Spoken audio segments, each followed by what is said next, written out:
Teen walked past the biker gang. What happened next shattered their pride. The engines roared outside the gas station like thunder rolling through a storm. Leather-clad bikers leaned against their chrome beasts, trading insults, loud laughter, echoing across the parking lot. Then a teen walked past, quiet, eyes down, dragging a dusty backpack that looked too heavy for someone so thin. He didn't flinch when they called out. He didn't speed up when they mocked his clothes, his silence, the bag on his back. One biker stepped forward, blocking his path, grinning like he was about to crush a bug. The kid just looked up, not scared, not angry. Calm. "What's in?" "The bag, kid," the biker taunted, grabbing the strap. The boy didn't answer. He just let the backpack fall to the ground with a dull thud. The sound silenced the gang. Then he unzipped it, slowly. In that moment, everything changed. Jokes died on their lips. Some stepped back. One muttered a curse. Who was this kid? Why didn't he react like others did? And why did the gang leader suddenly look uneasy? Something was wrong, very wrong. And whatever was inside that bag, it wasn't just weight. It was a warning. And the kid. He was far from ordinary. Before the gang laughed, before the backpack dropped, the boy had another name, one most people forgot. His name was Eli, and he hadn't always been silent. There was a time he had a family, a school, a life where his biggest worry was passing a math test. But that life vanished the night his brother disappeared. Eli was 12 when it happened. His older brother, Noah, ran with a local motorcycle crew. At first it was small stuff, deliveries, protection, jobs, intimidation. But one night, Noah didn't come home. Days passed. The police shrugged. His mother broke down. And Eli knew something had gone wrong, and someone was covering it up. That's when Eli changed. He stopped speaking much, stopped trusting. He started training in secret, learning how to fight, how to move unnoticed. But he wasn't reckless, and he was calculating. Every move he made had a purpose. And that backpack? It wasn't just filled with clothes. It held evidence, photos, a chain with Noah's name on it, and something heavier, the truth. He spent the next 3 years tracking the crew he believed was involved. Not just random bikers, the Crimson Fangs. And that day at the gas station, it wasn't a coincidence. Eli had waited. He knew where they refueled. He knew the leader's face. He even knew which biker used to hang out with Noah. But knowing didn't make it easier. As he stood outside the gas station, wind pressing against his jacket, his heart pounded like a drum. Not from fear, from memory. Every step he took reminded him of Noah's laugh, their late-night talks, the way he'd ruffle Eli's hair before leaving. And now Eli was here, face to face with the same gang that had ripped everything away. He didn't speak because words weren't enough. The truth wasn't something to explain, it was something to show. One of the bikers flicked a cigarette in his direction. Another called him a lost puppy. They didn't see what he saw, but the leader did, just for a moment. A flicker of recognition. And under that flicker, something else stirred. Fear. Because Eli hadn't come to run. He came to finish what his brother couldn't. Eli didn't flinch when the tallest biker shoved him. The gang howled with laughter. As he stumbled back, one even reached for his backpack, mocking, "What's in there, little man, your crayons?" But the second that man touched the zipper, Eli struck.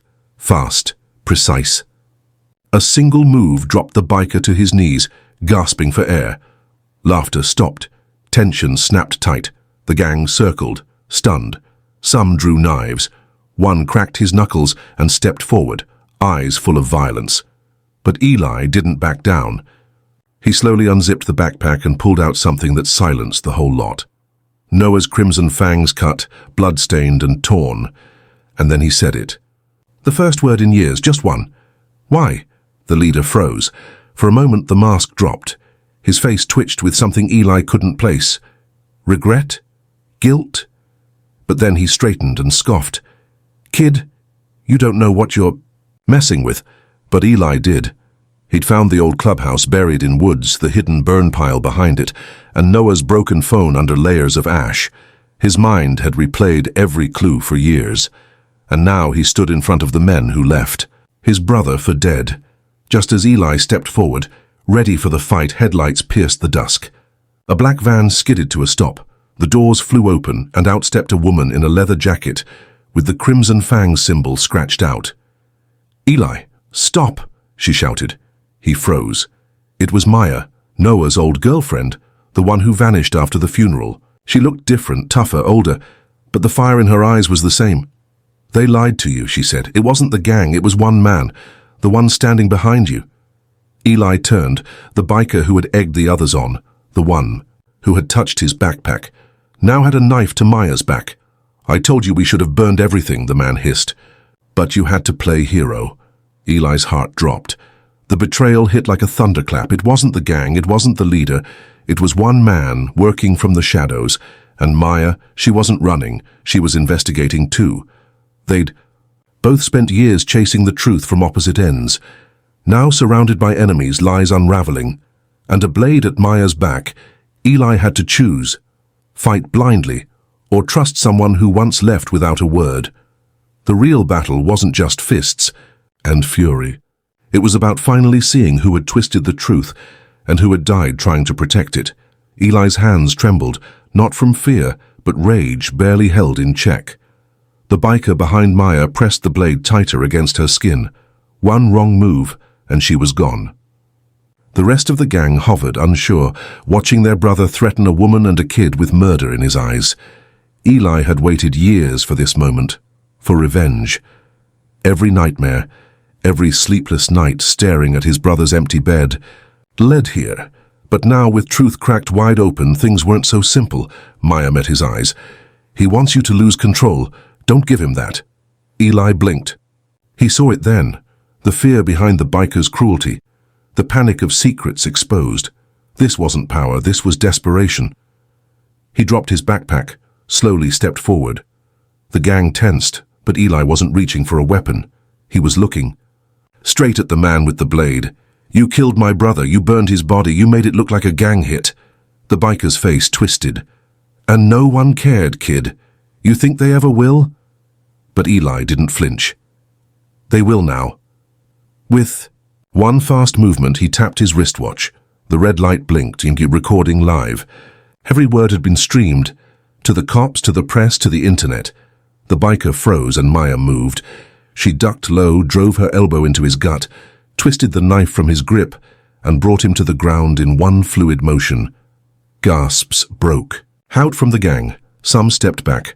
Others dropped their weapons. The illusion shattered. Eli stood over the biker, now groaning in pain. He didn't hit him. He didn't need to. "You tried to bury the truth," he said. "Now the world will dig you up." For the first time, Eli felt something deeper than revenge. Clarity. He hadn't come here just to fight. He'd come to finish what Noah started, and this time the story wouldn't end in silence. It would end with justice. The sirens came as the gang scattered into the night. Eli stood beside Maya, the weight of everything finally settling on his shoulders. The backpack he'd dropped lay forgotten on the ground, once a symbol of his past, now a reminder of how far he'd come. He thought of Noah, his brother, and the silent promises made in the darkest hours. Justice was more than a word now. It was a fragile hope. But Eli knew the road ahead wouldn't be easy. The gang's shadow still lingered, and the scars in his heart ran deep. Maya reached out, gripping his arm. "You did more than fight tonight. You made a stand." Eli nodded, but inside he felt hollow, as if the victory was just the start of another battle no one could see.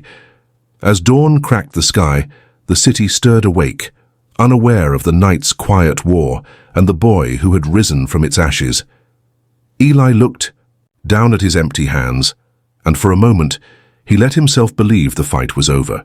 But deep inside he knew, sometimes the hardest battles are the ones fought when the noise dies down.